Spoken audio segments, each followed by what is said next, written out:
Dự án vành đai con đường của Trung Quốc từ lâu được xem như tai họa cho các nước nghèo khi khiến họ lâm vào bẫy nợ, không trả được khoản vay dẫn tới bị thao túng về chính trị, phải ủng hộ chính quyền Bắc Kinh tại các diễn đàn quốc tế. Xa hơn là mất chủ quyền lãnh thổ. Không những vậy, dự án này còn hủy hoại môi trường ở nhiều nơi đi qua. Câu chuyện tại một thành phố ở Serbia dưới đây là một ví dụ tiêu biểu nhất. Từ khi tham gia dự án vành đai con đường, tỷ lệ người dân bị ung thư tăng lên, các phong cảnh đẹp cũng bị hư hại bởi một làn khói bụi độc hại. Trong khi đó, Trung Quốc tiếp tục đàn áp phong trào dân chủ ở Hồng Kông, mọi tiếng nói phản đối đều bị đàn áp một cách nghiệt ngã. Cũng vì luật an ninh quốc gia hà khắc mà Trung Quốc áp đặt lên Hồng Kông, tác giả của bức tượng tưởng niệm sự kiện Thiên An Môn nổi tiếng được trưng bày ở đặc khu này mới đây thể hiện mong muốn được mang nó về lại Đan Mạch. Trung Quốc quyết tâm xóa sạch các dấu vết gợi nhớ đến sự kiện đàn áp bi thảm trên. Những thông tin đáng chú ý khác, người Mỹ vẫn chưa thể tự do đi du lịch tới Cuba. Tổng thống Ba Lan đến thăm khu vực biên giới. Thủ tướng Úc nói ông chưa hề nói dối từ khi phục vụ công chúng. Campuchia trả tự do 5 nhà hoạt động đối lập. Các nhóm nhân quyền chỉ trích nhà tài trợ Olympic Bắc Kinh 2022. Tất cả sẽ có trong FBNC Thế giới hôm nay. Chào quý vị, tôi là Quang Huy và quý vị đang cùng theo dõi FBNC Thế giới hôm nay. Thưa quý vị, sau khi Serbia tham gia dự án vành đai con đường của Trung Quốc, thì tại thành phố Smederevo, tỷ lệ bệnh ung thư của người dân đã tăng vọt trong mấy năm vừa qua do ô nhiễm môi trường. Trước đó, thì một tập đoàn thép hàng đầu Trung Quốc đã mua lại một công xưởng và xây dựng một nhà máy thép mới. Không chỉ bệnh nhân ung thư tăng, các phong cảnh đẹp của thành phố giờ đây cũng đã bị bao phủ bởi làn khói bụi độc hại kia. Smederevo, thành phố nhỏ ở miền đông Serbia, nằm bên dòng sông Danube xinh đẹp. Phong cảnh tuyệt vời này đã bị bao phủ bởi lớp bụi đỏ dày suốt mấy năm qua. Một người dân cho biết mọi thứ phải làm trong nhà. Chúng tôi không ra ngoài và không dám ra ngoài bởi vì khắp mọi nơi khói bụi và ô nhiễm. Chúng tôi đang hít phải tất cả những thứ này. Điều đáng sợ hơn nữa là tại thành phố với dân số vỏn vẹn 100.000 người này, số bệnh nhân ung thư đã tăng gấp 4 lần trong 8 năm qua. Tất cả điều này xảy ra kể từ năm 2016 khi công ty thép lớn thứ hai Trung Quốc là tập đoàn Hà Cương mua lại một nhà máy thép ở địa phương. Vào năm 2018, một cơ quan ngôn luận của Trung Quốc đã sang đây quảng bá cái gọi là sáng kiến một vành đai, một con đường và thậm chí đã sản xuất một tập của chương trình truyền hình. Một phóng viên đài truyền hình Trung ương Trung Quốc CCTV cho biết, cách thành phố Bozerovac không xa có một thành phố tên là Smederevo. Tại đó, sáng kiến một vành đai, một con đường là một dự án hợp tác quan trọng của Trung Quốc với Serbia. Tuy nhiên, theo thời gian, công ty Trung Quốc phớt lờ các tiêu chuẩn ô nhiễm môi trường của châu Âu. Bụi đỏ và bụi đen do nhà máy thép thải ra khắp nơi đã trở thành cơn ác mộng kéo dài đối với tất cả người dân địa phương. Người dân ở đây bất mãn nói rằng, ngày nay ô nhiễm đã trở thành một vấn đề nghiêm trọng. Bụi nhờn hít vào phổi gây khó thở, quần áo phải phơi trong nhà rất khó chịu. Trước bài học cay đắng trên, chính phủ Serbia đã phải nhìn thẳng vào thực tế. Phó Thủ tướng Serbia cuối cùng tuyên bố nếu không thể giảm thiểu ô nhiễm thì nhà máy thép phải bị phạt hoặc bị đình chỉ hoạt động. Tuy nhiên, từ đó đến nay, người dân ở thành phố không hề thấy thay đổi gì. Ngược lại, các doanh nghiệp Trung Quốc đến Serbia ngày càng nhiều. Nhiều người đã đặt câu hỏi liệu có phải các lãnh đạo đều đã nhận tiền của doanh nghiệp Trung Quốc rồi hay chăng? Một nhà hoạt động ủng hộ dân chủ của Hồng Kông, người từng được mệnh danh là Captain American 2.0 do thường xuyên cầm tấm khiên giống như trong bộ phim nổi tiếng về siêu anh hùng để xuống đường, mới đây đã bị tòa án của đặc khu tuyên phạt 6 năm tù vì ủng hộ các phong trào dân chủ cũng như là cổ súy phong trào độc lập. Thẩm phán tòa án quận Stanley Chan mới đây đã ra phán quyết rằng cựu nhân viên giao hàng Ma Chunman 31 tuổi đã phạm tội kích động ly khai do những khẩu hiệu mà anh ta đã hô vang, những tấm biển mà anh ta cầm và những phát biểu mà anh ta đưa ra với truyền thông, Ma đã không nhận tội. Một trong những luật sư của anh nói với các phóng viên rằng ông không chắc liệu anh Ma có kháng cáo hay không. Anh Ma viết trong một bức thư gửi cho thẩm phán nói rằng anh không cảm thấy hối tiếc bởi trên con đường đến với dân chủ và tự do, anh không thể trở thành một kẻ hèn nhát. Một phần của bức thư đã được đọc trước tòa khi anh ta bị kết án 5 năm 9 tháng tù. Chính quyền Bắc Kinh đã áp đặt luật an ninh quốc gia đối với đặc khu Hồng Kông vào tháng 6 năm 2020 nhằm chấm dứt các cuộc biểu tình ủng hộ dân chủ lớn nhất và dài nhất mà thuộc địa cũ của anh này phải đối mặt kể từ khi trở về với Trung Quốc vào năm 1997. Đạo luật trừng phạt bất cứ ai mà Trung Quốc coi là có âm mưu lật đổ, ly khai, khủng bố và cấu kết với các thế lực nước ngoài, với án tù cao nhất là chung thân. Đạo luật đã bị cộng đồng quốc tế chỉ trích như một công cụ để thanh trừng các nhà hoạt động và bóp nghẹt quyền tự do cá nhân. Trong trường hợp của Ma, tòa án đã cho xem những đoạn phim quay cảnh anh hô vang khẩu hiệu Hồng Kông độc lập, đây là lối thoát duy nhất. Một luật sư bào chữa khác là ông Edwin Choi đã kêu gọi sự khoan hồng trước khi tuyên án, nói rằng những khẩu hiệu và lời hô vang của Ma là những lời trống không, không có tác động lớn. Ma không có hành vi bạo lực và không phải là người cổ súy cho bạo lực. Đến nay, hơn 100 người bao gồm nhiều chính trị gia và nhà hoạt động dân chủ nổi tiếng nhất của Hồng Kông đã bị buộc tội theo luật an ninh này. Hầu hết đều bị từ chối cho bảo lãnh. Tác giả người Đan Mạch của bức tượng tưởng niệm các nạn nhân sự kiện Thiên An Môn năm 1989 mới đây đã viết thư cho chính quyền Hồng Kông muốn được mang nó quay về quê hương của ông do những rắc rối liên quan tới luật an ninh quốc gia được Trung Quốc áp đặt tại đặc khu này từ năm 2020. Trước đó, bức tượng này cũng đã được trưng bày trong 20 năm qua tại Đại học Hồng Kông. Bức tượng mô tả hàng chục cơ thể bị rách và xoắn đã được trưng bày tại Đại học Hồng Kông trong hơn 2 thập kỷ. Sau khi Liên minh ủng hộ Dân chủ Hồng Kông tan rã vào tháng 9 vừa qua, với một số thành viên bị bắt cùng cáo buộc vi phạm luật an ninh quốc gia, trường Đại học Hồng Kông đã yêu cầu nhóm này di dời bức tượng khỏi cơ sở của mình. Trong bức thư ngỏ, ông Gao Xiot, tác giả và là người định giá bức tượng khoảng 1,4 triệu đô la cho biết, ông sẵn sàng mang nó về Đan Mạch, nhưng cần có sự hợp tác từ trường đại học và chính quyền thành phố để hỗ trợ kỹ thuật cũng như liên quan đến giấy phép. Ngoài ra, ông Gao Xiot yêu cầu được đảm bảo rằng khi quay lại Hồng Kông, ông sẽ không bị truy tố theo luật an ninh quốc gia do chính quyền Bắc Kinh áp đặt vào năm 2020 để trừng phạt những ai họ coi là có ý định lật đổ, ly khai, khủng bố và thông đồng với lực lượng nước ngoài. Trường Đại học Hồng Kông, Cục An ninh của Chính phủ và Sở Di trú đã không trả lời ngay lập tức các yêu cầu bình luận của báo chí. Trường đại học đã cho Liên minh ủng hộ Dân chủ Hồng Kông thời hạn để dỡ bỏ bức tượng. Thời hạn đã hết cách đây 1 tháng. Chính phủ Cuba mới đây thông báo họ sẽ mở lại biên giới quốc tế và chào đón khách du lịch trên toàn thế giới trong tuần sau. Tuy nhiên, người Mỹ muốn tới hòn đảo này để nghỉ dưỡng vẫn chưa thể đi lại bởi các lệnh cấm từ thời cựu Tổng thống Donald Trump vẫn chưa được bãi bỏ.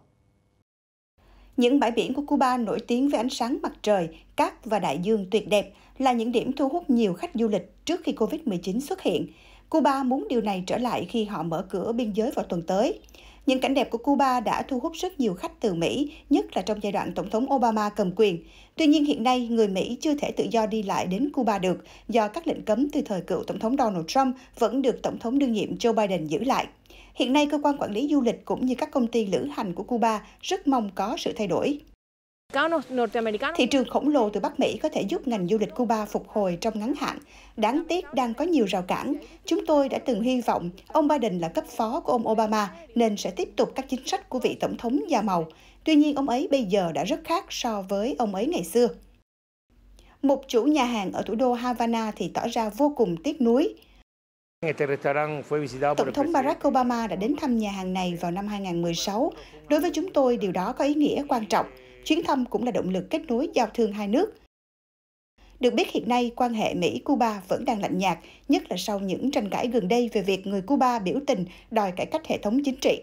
Vì vậy, theo các nhà phân tích, viễn cảnh hai nước mở cửa tự do đi lại có vẻ còn rất xa. Theo hãng tin Reuters, Tổng thống Ba Lan Andrzej Duda cũng đã có chuyến thăm các binh sĩ đóng quân tại khu vực biên giới với Belarus nằm ở phía đông đất nước, trong bối cảnh quốc gia này đang đối mặt với làn sóng người di cư từ Belarus. Nhân dịp kỷ niệm 103 năm ngày độc lập ngày 11 tháng 11 năm 1918 đến 11 tháng 11 năm 2021, Tổng thống Ba Lan Andrzej Duda thực hiện chuyến thăm các binh lính sĩ quan đang thực hiện nhiệm vụ giữ ổn định khu vực biên giới. Trước đó, họ được gửi đến đây để tăng cường tuần tra vì những lo ngại về dòng người di cư cố gắng vượt biên giới trái phép vào Ba Lan. Đây là con đường mà người di cư Trung Đông và châu Phi lựa chọn để có được cuộc sống mới ở châu Âu. Tuy nhiên, họ phải đối mặt với nhiều nguy hiểm, bao gồm chịu đựng thời tiết lạnh giá ở các lều trại trong rừng. Giới chức Ba Lan cho biết đã có ít nhất 7 người thiệt mạng vì dấn thân vào những chuyến hành trình di cư đầy nguy hiểm này. Trong một tuyên bố, Liên minh châu Âu EU cáo buộc Belarus khuyến khích người di cư vượt biên nhằm trả đũa các lệnh trừng phạt mà EU áp đặt lên Belarus vì vi phạm nhân quyền. Trong khi đó, Belarus và quốc gia đồng minh Nga đổ lỗi cho EU đang cố gắng bóp nghẹt Belarus bằng kế hoạch đóng cửa một phần biên giới. Thưa quý vị, một tòa án ở Myanmar mới đây cũng đã đưa ra phán quyết 11 năm tù đối với nhà báo người Mỹ Danny Fenster với cáo buộc có hành vi kích động cộng đồng và vi phạm luật pháp nhập cư của nước này. Anh Danny Fenster, 37 tuổi, là trưởng nhóm biên tập viên của Frontier Myanmar, một trang tin tức độc lập hàng đầu tại khu vực.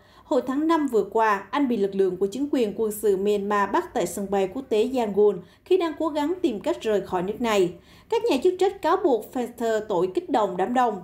Trao đổi với hãng tin Reuters, ông Thang Jiao, luật sư của Fenter cho biết thân chủ của mình vừa nhận bản án 11 năm tù vì tội danh trên, sau nửa năm bị giam giữ tại nhà tù Incheon ở thành phố Yangon. Phán quyết được tòa án Myanmar đưa ra sau khi chính quyền quân sự nước này cáo buộc nhà báo Mỹ thêm tội danh gây rối và có hành vi cực đoan. Fenter có thể đối mặt với mức án 20 năm tù cho mỗi tội danh. Hiện Hội đồng quân sự Myanmar lẫn Đại sứ quán Mỹ tại Yangon vẫn chưa đưa ra bình luận nào về thông tin trên. Thủ tướng Úc Scott Morrison mới đây cũng đã cho biết ông tin rằng mình chưa hề nói dối từ khi được bầu vào Quốc hội năm 2007. Phát biểu của ông được cho là bác bỏ lời tố cáo của Tổng thống Pháp Emmanuel Macron và một số chính trị gia khác. Tổng thống Pháp Emmanuel Macron mới đây cho biết Thủ tướng Morrison đã nói dối ông trước khi quyết định hủy bỏ thỏa thuận trị giá hơn 40 tỷ đô la về việc Pháp sẽ cung cấp tàu ngầm cho Úc. Sự chỉ trích Thủ tướng Morrison đã tăng lên trong dư luận gần đây khi nhiều người cho rằng ông trước sau không như một, bởi ông mới tuyên bố chính phủ sẽ chi 129,6 triệu đô la để hỗ trợ phát triển xe điện, dù trước đó ông nói không thích phương tiện này. Trong một cuộc phỏng vấn vào ngày 12 tháng 11, Thủ tướng Morrison bác bỏ mình nói dối. Ông chia sẻ với đài 3AW Radio rằng đó là chính trị, đôi khi phải thay đổi. Không nhiều người hiểu được bản chất thực sự là gì và ông tin rằng mình luôn chính trực trong mọi tình huống. Trong một số cuộc thăm dò mới đây, cuộc bầu cử tháng 5 2022, liên minh của ông Morrison đang đi sau đảng lao động đối lập, trong khi một cuộc thăm dò khác cho thấy sự tán thành của cử tri đối với Thủ tướng Morrison đang ở mức thấp nhất trong 18 tháng, khi chỉ số tín nhiệm của ông từ 65% vào tháng 2 giờ đã tụt xuống còn 48%. Phát biểu tại cuộc họp giữa các CEO từ những nền kinh tế ven bờ Thái Bình Dương APEC mới đây, Thủ tướng Thái Lan Prayut Chan-o-cha đã cho biết rằng ông hy vọng các khu vực, nhất là ở châu Á, sẽ tái kết nối và hợp tác mạnh mẽ hơn sau đại dịch. Trong một bài phát biểu được ghi âm trước, Thủ tướng Prayut Chan-o-cha cho biết Thái Lan sẽ tìm cách thúc đẩy những cuộc thảo luận về khu vực thương mại tự do châu Á-Thái Bình Dương FTA-AP, đồng thời ưu tiên thương mại, đầu tư và tăng trưởng bền vững khi nước này tổ chức diễn đàn APEC vào năm tới. APEC năm 2021 được tiến hành hoàn toàn trực tuyến do nước chủ nhà New Zealand áp dụng các biện pháp kiểm soát COVID-19 cứng rắn. Họ đã đóng cửa với hầu hết du khách trong 18 tháng qua. APEC là cuộc họp đa phương cuối cùng trong năm nay, diễn ra sau một loạt các cuộc họp quốc tế như Hội nghị cấp cao G20 ở Rome và Hội nghị thượng đỉnh về khí hậu COP26 ở Glasgow của Scotland. Theo truyền thông địa phương đưa tin, một tòa án ở Campuchia đã vừa đưa ra lệnh ân xá đối với 5 nhà hoạt động, bao gồm 5 lãnh đạo liên minh các đoàn thể Campuchia, những người từng công khai chỉ trích chính phủ trong nhiều năm vừa qua.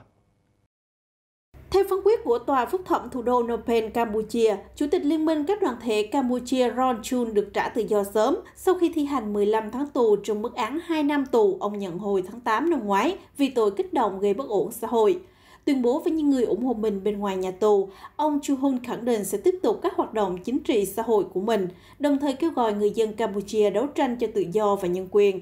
Bên cạnh đó, ông còn cáo buộc tòa án đã kết tội ông vô căn cứ và yêu cầu hủy mọi cáo buộc, khôi phục các quyền cho ông. Cùng được thả tự do với ông Chun là hai nhà hoạt động Tony Mon và Sakanika. Họ bị bắt vào tháng 8 trong cuộc biểu tình đòi chính phủ thả ông Ron Chun, sau đó bị kết án 20 tháng tù vì tội xúi giục người khác.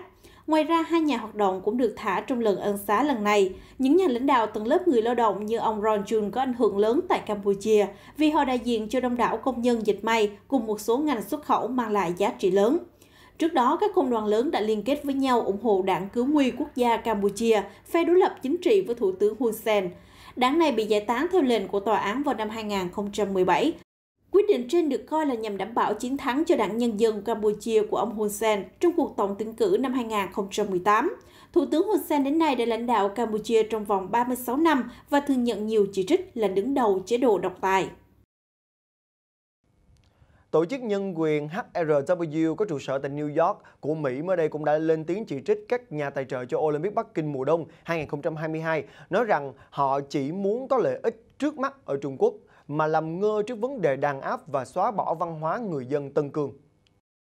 Các nhóm hoạt động về nhân quyền và xã hội, trong đó có cả HRW, cho biết trong một cuộc họp trực tuyến rằng các nhà tài trợ cho Thế vận hội mùa đông Bắc Kinh 2022 nên đề cập về việc chính phủ Trung Quốc vi phạm nhân quyền nghiêm trọng trong những năm qua. Các công ty đa quốc gia bao gồm Coca-Cola, Intel và Airbnb đều có trụ sở tại Hoa Kỳ. nằm trong số 13 đối tác Olympic, tức có mức tài trợ cao nhất, đã trả hàng trăm triệu đô la cho Thế vận hội này. Các nhóm nhân quyền và nhà lập pháp Hoa Kỳ đã kêu gọi Ủy ban Olympic quốc tế IOC hoãn Thế vận hội Bắc Kinh 2022 và di dời đến một nơi khác, trừ khi Trung Quốc chấm dứt điều mà Mỹ cho là diệt chủng đối với người dân tộc Duy Ngô Nhĩ và thành viên các nhóm thiểu số Hồi giáo khác. Các chuyên gia của Liên Hiệp Quốc cho biết ít nhất 1 triệu người Hồi giáo đã bị giam giữ trong các trại ở Tân Cương từ năm 2017. Trung Quốc phủ nhận mọi cáo buộc lạm dụng người Duy Ngô Nhĩ và mô tả các trại này là cơ sở dạy nghề để chống lại chủ nghĩa cực đoan. Vào tháng 7, một hội đồng của Quốc hội Hoa Kỳ đã tố cáo các nhà tài trợ có trụ sở tại nước này cho rằng họ đặt lợi nhuận lên trên nhân quyền và phẩm giá con người.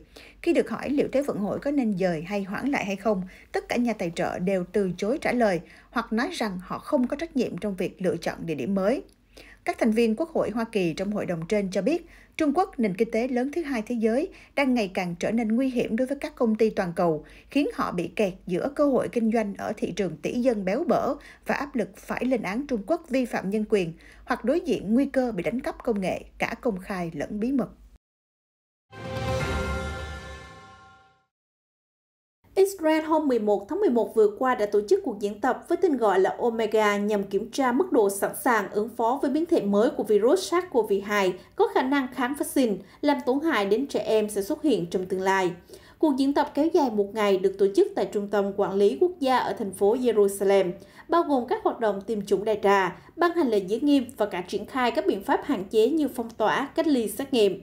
Trong bài phát biểu tại buổi diễn tập, Thủ tướng Israel Naftali Bennett nhấn mạnh, bài học đầu tiên mà chúng ta học được từ cuộc diễn tập này chính là phải luôn sẵn sàng cho cuộc chiến tiếp theo. Bên cạnh đó, ông Bennett cho biết sẽ đưa ra thông báo cho các nước về những kinh nghiệm thu được từ cuộc diễn tập. Kể từ mùa hè năm nay, Israel trở thành nước đầu tiên triển khai chiến dịch tiêm mũi tăng cường vaccine ngừa COVID-19 trên toàn quốc. Đến nay, khoảng 80% trong tổng số 9 triệu dân Israel đã được tiêm phòng đầy đủ, trong đó có hơn 3,9 triệu người đã tiêm mũi thứ ba.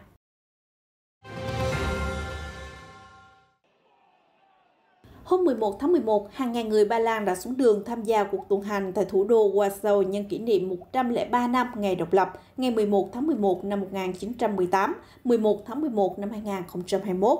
Họ giơ cao quốc kỳ hai màu trắng đỏ, thể hiện tinh thần yêu nước và lòng tự hào dân tộc. Đối với cá nhân tôi, sự độc lập thể hiện tinh thần, phẩm chất của Ba Lan. Chúng tôi hưởng quyền tự do ở đây. Chúng tôi được nói tiếng Ba Lan. Con cái chúng tôi học tiếng Ba Lan. Những điều mà trước đây chúng tôi không thực hiện được. Tôi tự hào về nền độc lập mà Ba Lan đang được hưởng. Tôi tự hào về đất nước, về người dân và cả những cuộc chiến mà chúng tôi từng trải qua. Năm nay, người dân Ba Lan ăn mừng kỷ niệm ngày độc lập trong bối cảnh đất nước đang phải đối mặt với dòng người di cư, đang cố gắng vượt biên trái phép từ Belarus vào châu Âu. Theo thông báo của Cung điện Buckingham, nữ hoàng Anh Elizabeth sẽ tham dự một lễ tưởng niệm vào ngày 14 tháng 11. Đây là lần đầu tiên bà xuất hiện trước công chúng sau khi phải nhập viện vào tháng trước. Hồi tháng 10, nữ hoàng Anh Elizabeth đệ nhị đã phải nhập viện và ở lại theo dõi một đêm. Sau đó bà đã được các bác sĩ khuyên nên nghỉ ngơi trong 2 tuần. Cung điện Buckingham hôm 11 tháng 11 thông báo nữ hoàng sẽ trở lại với các hoạt động của mình. Đầu tiên là tham dự lễ tưởng niệm hàng năm tại đài tưởng niệm chiến tranh The Cenotaph vào cuối tuần này, ngày 14 tháng 11. Trước đó, bà đã hủy bỏ nhiều lịch trình để chuyên tâm nghỉ dưỡng, bao gồm sự kiện quan trọng Hội nghị thượng đỉnh về biến đổi khí hậu của Liên Hợp Quốc COP26 ở Glasgow, cùng chuyến thăm Bắc Ireland.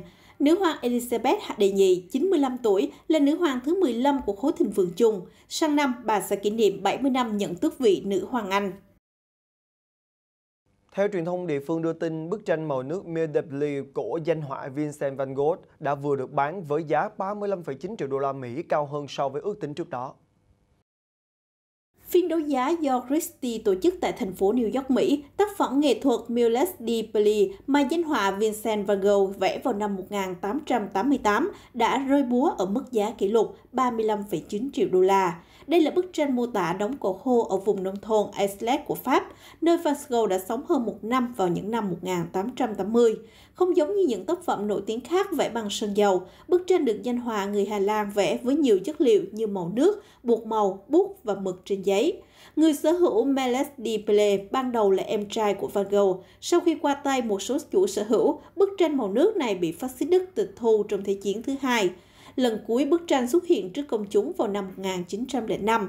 Trong cuộc triển lãm tưởng nhớ Vincent van Gogh tại bảo tàng Stedelijk, thủ đô Amsterdam của Hà Lan, tác phẩm của danh họa van Gogh sau đó bị thất lạc từ những năm 1970 trước khi được nhà đấu giá Christie mua lại từ một nhà sưu tập tư nhân.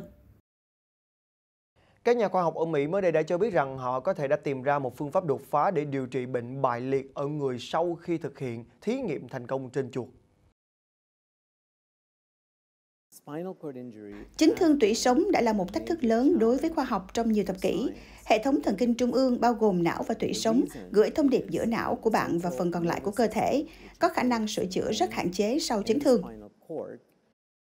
Trong một nghiên cứu mới, nhóm nghiên cứu mô tả việc tiêm một dung dịch vật lý trị liệu mà họ nói vui là gồm các phân tử nhảy múa để đảo ngược tình trạng bại liệt ở chuột và sửa chữa các mô sau của chấn thương tủy sống nghiêm trọng. Chỉ 4 tuần sau khi tiêm, những chú chuột bị bại liệt đã lấy lại được khả năng đi lại. Đây có lẽ là nghiên cứu quan trọng nhất mà tôi từng viết và nó mô tả một phần khoa học thực sự chưa được biết đến. Liệu pháp đột phá mới được tiêm dưới dạng chất lỏng trực tiếp vào cột sống. Thực tế nó ảnh hưởng đến chuyển động của các phần tử trong tủy sống, khiến chúng nhảy múa và tái tạo những cơ bị tổn thương. Do đó chúng có thể dễ dàng tương tác với các thụ thể di động liên tục của tế bào. Khi các cơ trên cơ thể không di chuyển hoặc di chuyển rất ít, thì phản ứng mà chúng tôi quan sát được ở động vật chỉ là sự co giật nhẹ của các chi, nhưng không có khả năng đi lại. Khi chúng tôi sử dụng cùng một liệu pháp, các tín hiệu giống hệt nhau, nhưng chúng tôi thay đổi cấu trúc để các cơ di chuyển nhiều hơn. Bây giờ chúng ta đã thấy toàn bộ khả năng đi lại của các loài động vật. Liệu pháp này ngay lập tức tạo thành một mạng lưới phức hợp gồm các sợi nano bắt chước ma trận ngoại bào của tủy sống. Một cách để suy nghĩ về điều này là nếu các phân tử mới được bơm vào tủy sống sẽ tái tạo lại các cơ bị tổn thương, xác suất chúng gặp các thụ thể sẽ tăng lên. Chúng tôi công nhận đây là một khái niệm mới chưa từng được thực hiện và đã có thành công đáng kể trong việc cải thiện sự phục hồi sau chấn thương tủy sống. Được công bố trên tạp chí The Science, nhóm nghiên cứu của trường Northwestern tuyên bố đây là nghiên cứu đầu tiên, trong đó các nhà nghiên cứu đã kiểm soát chuyển động chung của các phân tử thông qua những thay đổi trong cấu trúc hóa học. Ông Serb cho biết hiện họ muốn thúc đẩy thử nghiệm trên người bằng cách thông qua thử nghiệm trên động vật lớn.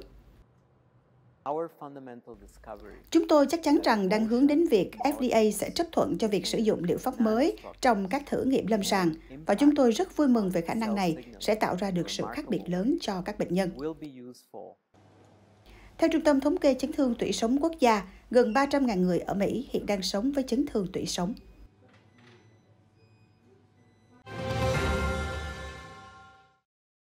Liesnum, một ngôi làng nhỏ ở bang Brandenburg, miền đông nước Đức, là điểm dừng chân trong chuyến di cư hàng năm về phương Nam của sếu và các loài chim khác.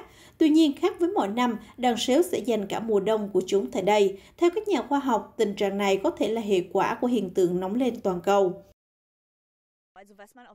Sự di cư của loài chim đang thay đổi. Chúng tôi nhận thấy tỷ lệ lớn các loài chim đến đây vào thời gian sớm hơn so với mùa xuân và sau đó lại rời đi trễ hơn vào mùa thu. Vì vậy, chúng sẽ ở lại lâu hơn trước khi tiếp tục di cư. Thậm chí một số loài sẽ trải qua mùa đông tại đây. Cô Horace còn lý giải nhiệt độ tăng cao là nguyên nhân khiến điều kiện sống của các loài chim trở nên tồi tệ hơn, bao gồm việc mất môi trường sống và nguồn thức ăn, đặc biệt ảnh hưởng đến kỳ sinh sản của chúng.